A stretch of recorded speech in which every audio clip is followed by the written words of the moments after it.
السلام علیکم ورحمۃ اللہ وبرکاتہ۔ بے شک اللہ اور اس کے فرشتے درود بھیجتے ہیں اس نبی پر۔ اے ایمان والو، ان پر درود اور خروب سلام بھیجو۔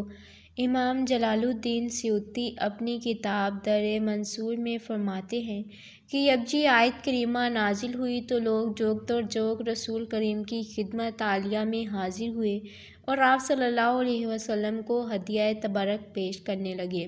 علامہ سخاوی رحمہ اللہ فرماتے ہیں کہ آیت شریفہ مضارع کے صیغہ کے ساتھ ہے جو دلالت کرنے والا ہے استمرار اور دوام پر۔ یہ آیت دلالت کرتی ہے اس بات پر کہ اللہ اور اس کے فرشتے ہمیشہ درود بھیجتے رہتے ہیں نبی اکرم پر۔ آیت شریفہ میں حضور کو نبی کے لفظ کے ساتھ تعبیر کیا گیا ہے، محمد کے لفظ سے تعبیر نہیں کیا گیا، جیسا کہ اور انبیاء کو ان کے اسماء کے ساتھ ذکر کیا گیا۔ یہ رسول اکرم کی غایت عظمت اور غایت شرافت کی وجہ سے ہے۔ صلاۃ کا لفظ آیت شریفہ میں وارد ہوا ہے اور اس کی نسبت اللہ جل شانہ کی طرف، فرشتوں کی طرف اور مومنین کی طرف کی گئی۔ ایک مشترک لفظ ہے جو کئی معنی میں مشتمل ہے۔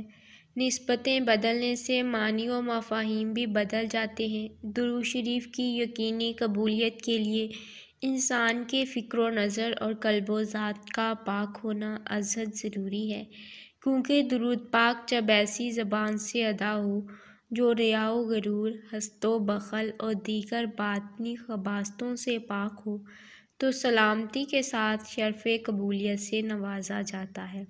لہٰذا قلوب کو ان جمعی عیوب سے پاک کرنا لازم ہے تاکہ درود شریف کی برکات سے کلیتاً مستفید ہوا جا سکے۔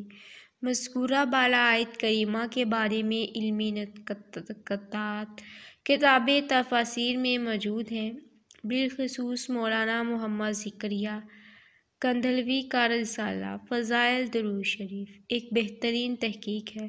اس تحریر کا مقصد ان اکابرین علماء، مشائخ و صوفیاء کا ذکر کرنا ہوتا ہے جن کے معمولات میں درود شریف کی تسبیحات شامل تھیں۔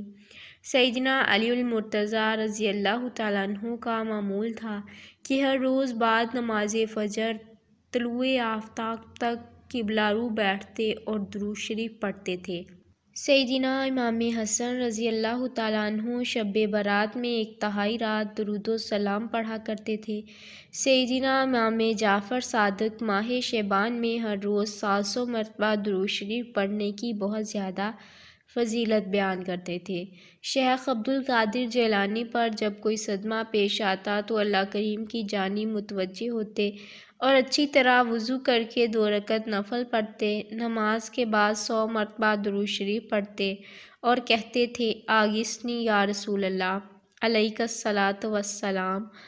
شیخ محمد چشتی بدیونی روزانہ 10,000 مرتبہ درود شریف پڑھتے تھے۔ درود شریف کی وجہ سے آپ کو طیل الارض حاصل تھا۔ آپ ہر جمعہ کو طواف کے لیے مکہ مکرمہ جاتے تھے۔ پر سید جماعت علی شاہ اپنے مریدین کو درود شریف پڑھنے پر بہت زور دیتے تھے۔